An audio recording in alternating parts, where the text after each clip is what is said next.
Oh yeah, welcome to the Intuitive Empire. I'm your host, Jaya Rose, and we can finally get started because you are here. And if you are ready to energetically align with your desires, own your innate magic, and step powerfully into your spiritual leadership, well, love, you're in the right place. Let's do the damn thing already. Welcome to the Intuitive Empire. I'm so happy you're here. I have a couple announcements, and then I'm going to riff on trusting even when it seems ridiculous. Seems ridiculous. Everybody else would have thrown in the towel. Nobody else sees the point. Nobody understands your vision or your why, but yet you trust anyway. Sounds magical, doesn't it? So we'll dive right into that. I wanted to share with you that I just created a workshop called Transformational Storytelling. And it's all about sharing your story in the most authentic, impactful way that creates authority. And I have been sharing my story for about 4 years now. And what I found is that the deeper I allow myself to go with my own transformation and my own healing, the better storyteller I become. But also, there's a framework. And it's really important to practice.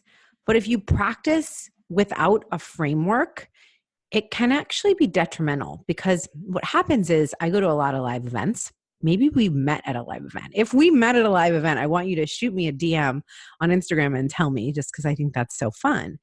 I speak at events and then I listen. And one of the things I notice is that the storytelling aspect of a talk can be so challenging for people. And what happens is it really affects the audience. Like recently, I was at an event and I was listening to this woman talk, and it was obvious that she was nervous, and it was one of her first times on stage. And my mom was sitting next to me, who's very empathic and sensitive as well. And I looked over at her and she looked at me and said, "Well, it's clear that we need to just be here for her and support her." And I thought, wow, that's fascinating, because that's exactly what I was thinking. I was actually feeling really uncomfortable and I wanted to leave the room, but it's because I didn't want to support her. And I know that sounds rude, and I don't mean it in a rude way, but I was sitting there wanting to receive something, because when you're an audience member, it is your right. When you pay money to go to an event, it is your right to receive. That's what it's all about. You're certainly not there to hold space for the speakers when they go on stage. You know what I'm saying? I mean, if it happens on a whim, okay. But as a general rule of thumb, it's very important as a presenter, as a teacher, as a workshop holder, as the person on the other end of the live video, as the writer of the copy on the About Me page on your website, wherever it is that you're expressing your journey and your story, one of the most important things is to understand that it is about the audience. And it's so difficult for people when they start to share their message and they hear, okay, tell your story. You have to tell your story. That's what you have to do. And you need to be vulnerable. And it's like, yes, and. This is what I say. Yes, and. It is very important to share your story, because without your story, people will not buy into you nearly as much, and they won't trust you as quickly. I mean, you could listen to somebody tell their story one time and just decide you love them. I mean, it's that powerful. And so what I put together is this workshop called Transformational Storytelling that walks you through a 6-step framework of identifying the most powerful stories in your life and learning how to put them together in a way that doesn't just honor the hero's journey, not just like, what was your breakdown? What was your breakthrough? Because it's not linear. And it's important to understand more than just like what happened technically. Like, we don't want to just tell people a timeline. And so I break this down in a really beautiful, organic way that you can use over and over again. So for example, if you're going to be a guest speaker somewhere, or you're going to be on a live video, or you're going to be teaching a workshop, or doing a podcast interview, or writing the copy for your website, or writing a Facebook post or Instagram story, there are so many opportunities to tell your story. It's incredible. And so this 6-step transformational storytelling framework will teach you how to identify the most powerful stories, not just to tell a story, but to authenticate your message. And that is truly what the point of telling a story is on stage. So I just want to offer this to you. I'm going to be doing it live in Portland. If you're in Portland, I'll put the link below. Grab a seat. Come, meet me, hang out with me. I'd be so excited to meet you. I'm also going to be doing one the following week. So the one in Portland is August 10th. On August 15th, I'm going to be doing an online version. It's going to be a 90-minute version, and it's going to be really powerful. You're going to learn everything, the same thing I teach in the in-person workshop. So I'll put the link for both of those things below. Check it out. And I highly recommend. It will probably be the most impactful thing you do for your life and business this year. That is how confident I feel. It's so incredible. So let's move forward into our topic today. And it's all about trusting. I like to say trust beyond belief. Trust beyond belief, because we all think that we need to just believe in it, right? It's like, well, you set a goal or you have a desire and you're ready to do something bigger, better in the world. And then you think, well, of course I have to believe in it. If you don't believe in your own desire, that's where we start, right? And that's where a lot of resistance comes. But there comes a point in everybody's journey when they are creating their life that you have to hold it. Like I always talk about the spiritual plank, and you have to trust beyond belief. You do. It's beyond the belief because you believe in it happening. You believe in the possibility, but the trust is really what anchors it in. What I want you to think about is something in your life that's going on right now that calls for trust. Okay? Got it in your head? And I want you to think about how many times a day this thing comes into your reality. How often does it pop in?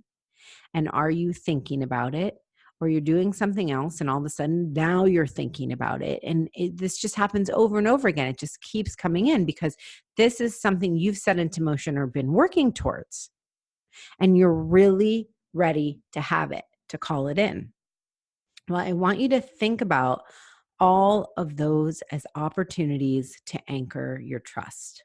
And what's really common is for fear and doubt to come in during these times. We've launched the desire. We are ready. We're willing. We're waiting. We're believing. But what the heck, right? There's so much opportunity to find evidence of like, oh, nope, I'm not good enough. This is never going to happen. It's not going to come to me. I like to use my dating story as an example. When I was single, in between the ages of 31 and 35, I had gone through my second divorce and had done couples group therapy alone and was so ready to actually have the love of my life and have a family, actually. I was a single mom to an 11-year-old. And in the 4 years of being single, I practiced trusting. I practiced trusting myself. And this is one thing that you can really think about for yourself right now is sometimes the trust is in the thing that you desire and what you're going for. And sometimes the trust is in yourself. Like, do you trust yourself to have it once you get it? Do you trust yourself to be the person that receives this, that stands in the power, that really owns this next level? And I was asked to do this over and over again in this 4-year period. Because what I did was I dated.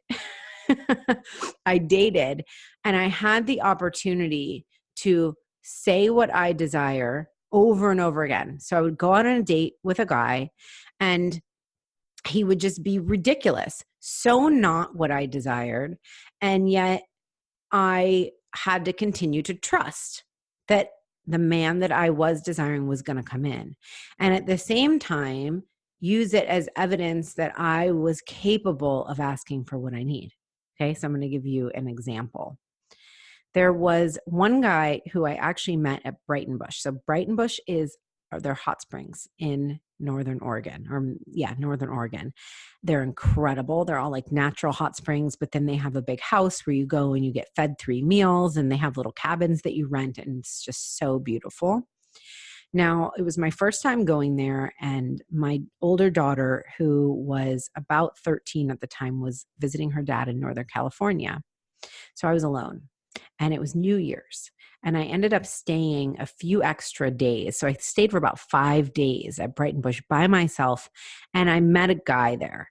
And we ended up hanging out, the entire time. And it's really easy in a scenario like that to sort of get swept up in the feeling. You don't have any of your other life. There's no cell phone reception there.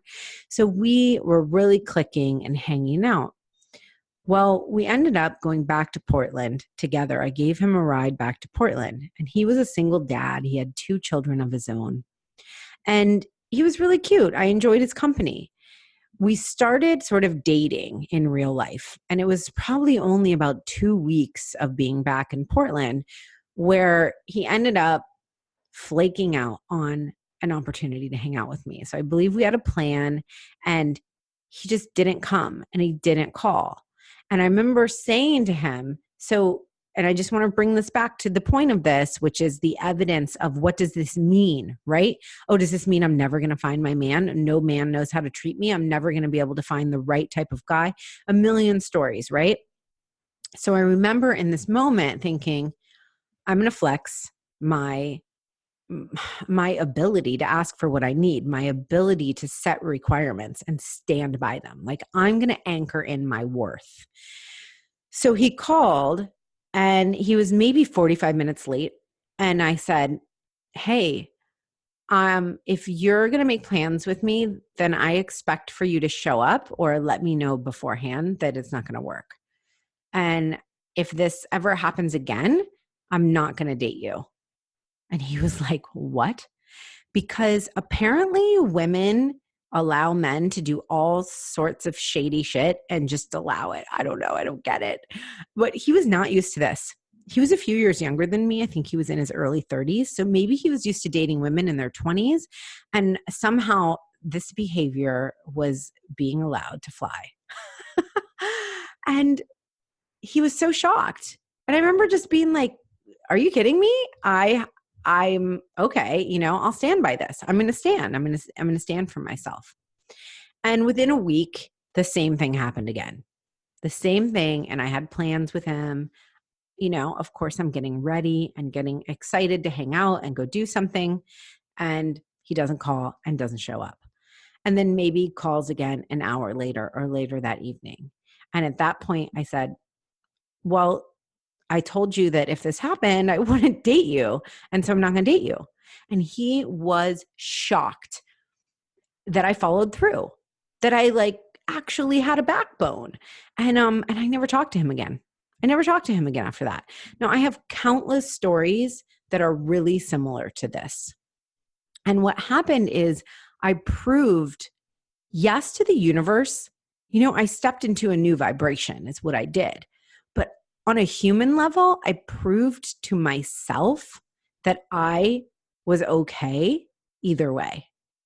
And this is so important when you're in this trust phase, because trust goes 2 ways. Yes, like I said, you need to trust the thing. You need to trust the desire and trust that it's meant for you and trust that it can come to you. But the ultimate power is in trusting you. Like if you didn't listen to the last episode I recorded, which was about confidence, you should, because we talked about this, about when you know that you're going to be okay. When I said no to that guy and I said, forget it. No, I knew that I was going to find somebody else. I was very confident. And so confidence is really important to have so that you can trust more. And the trust is about you owning that you're going to be okay and you're going to figure it out. So even if the desire that I asked you to conjure and really feel into doesn't come to pass in the exact way that you're hoping it will, the trust that you believe in divine timing, the trust that you believe in yourself, the trust that you believe that everything is happening for you in the most amazing way possible, even if it doesn't feel good in the moment. Okay, it doesn't always feel good. That is really the key. That is the trust beyond belief. Trust beyond belief. It's like sometimes your beliefs aren't even up to speed. The beliefs that have gotten you to where you are now are not even relevant to where you want to go. I'm going to say that again. The beliefs that have gotten you to where you are now are not even relevant to where you want to go. Because even if it's a similar belief, it's an expanded version. It's an elevated version. Sometimes it's not even a version at all, right? We just ditch these beliefs. We're like, how was I believing that? That was so small. That was so much smaller than what I'm capable of. So recognizing that the trust you feel beyond the belief is the bridge between you and the unknown. And that really is your superpower. And the confidence is really important to practice. Like the confidence is a muscle too. I believe that all of these are sort of like muscles. The more often you put yourself in an out on the limb, like you go out on the limb, you're out of your comfort zone, you're asking for something bigger and better. And the more often you do that and stay in the uncomfortable section of it, the spiritual plank section, and hold it and say, okay, my belief system hardly even matches this. Like I'm stretching my belief system so far. So I'm going to trust beyond belief. I'm going to trust beyond the belief. I'm going to trust in myself. I'm going to trust in my guidance system. I'm going to trust in the universe. And I'm going to hold that vision of trust even when it falls. And this is why I call it the plank, because you can't hold a plank all the time. And sometimes you're going to get tired. For example, at night, I have the hardest time thinking positively. Like I'm a positive machine. I will reframe anything and everything during the day. At night, don't even talk to me. Oh my God. The only times I've ever wanted to quit, I've just been like, okay, can you handle this? Which have been about 3 times in the past 4 years, have been at night. And my poor husband, he goes to tennis. He's going to tennis tonight. But luckily, I think we're in a good space for me. Like I'm in a good space, so I won't be doing this for him, to him, I should say, because he comes home from tennis, he's exhausted. He like plays tennis, like hardcore. And I'm just like in a tizzy about things that during the day I could totally handle. During the day, I could hold the spiritual plank. And at night, I'm just tired and I need to just go to bed. And obviously I do shortly after this, but I notice it. And so this is really important to notice that it's not your vision, it's not your dream that changes. Like I don't have all of a sudden a faulty dream at 10 o'clock at night just because I'm tired and I'm not believing in it and trusting in it. What I have is fatigue. And what you come to realize from this is that it's about your strength. And it's not brute force strength. It's internal spiritual integrity and strength that solidifies the more you do something uncomfortable and believe and trust beyond that belief. It solidifies it. It anchors it in. So whatever it is that you're dreaming about, the bigger, the better, what is it that's coming up for you and how can you smooth it over? Are you just tired of holding it? And when you're tired of holding it, you got to let it go for a little bit. Like stop thinking about it. Watch some Netflix. Just eat, I don't know. Yesterday I ate ice cream. Okay. That really did help in the moments I was eating the ice cream. It was so good. But sometimes we have to do things to just like forget about it because otherwise we start to feel like overwhelmed by our own desires. Has that ever happened for you? Like, oh my God, how is it going to happen? What's going on? And it's like, how it's going to happen is you're going to believe in it so much that you allow your trust to take over and you're going to trust until it happens. That's how it happens. And of course, you take action that's in alignment with your desires and in alignment with the next level version of yourself, of course. But if you're in a place where you're holding on, I hope this gives you that oomph, that feeling of, yep, I can do this. I'm going to keep going. Let me just rest. And you can let go without it being sabotage, without it being quitting or abandoning your dream. You can totally let go and just relax and relieve the stress of having to hold that spiritual plank. Because honestly, I just haven't found another way around it, except that the more often you do it, the easier it is to trust beyond the belief.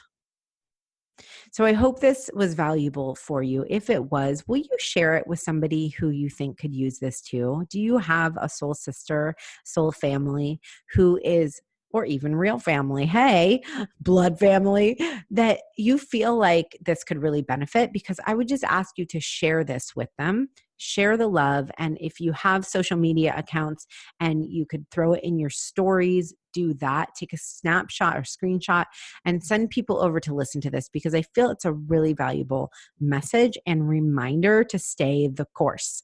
Stay the course. Trust beyond belief. And please, as always, check me out on Instagram. Check out my stories, because I do keep up on my stories daily. I'm at the Jaya Rose, and message me. Let me know how this was for you. Let me know if you got anything out of this. You guys, I have no idea who's listening to this podcast. And it's really annoying because I'm used to live video where I know. And so don't ever think that you don't matter, because you do. You really matter to me. I see a number on my Libsyn account that tells me how many people listen to my podcast, and that's it. So it really helps me for you to take a screenshot, put it in your story, do a shout out, because if you're enjoying this, I want to keep doing it. I want to show up. I want to create content and talk about stuff that's meaningful for you, because I take the time out of my day to do this for you. And I really want to know that it matters. Okay. So, and hey, my love language is words of affirmation. So like when I don't get a little bit of acknowledgement, sometimes I'm like, does it even matter? Okay, so maybe I need to trust beyond belief too. But yeah, just know that it's meaningful to me and that you really matter to me, because I'm really literally doing this for you. All right. So thank you so much for being here. And I'll see you on the next episode of the Intuitive Empire podcast.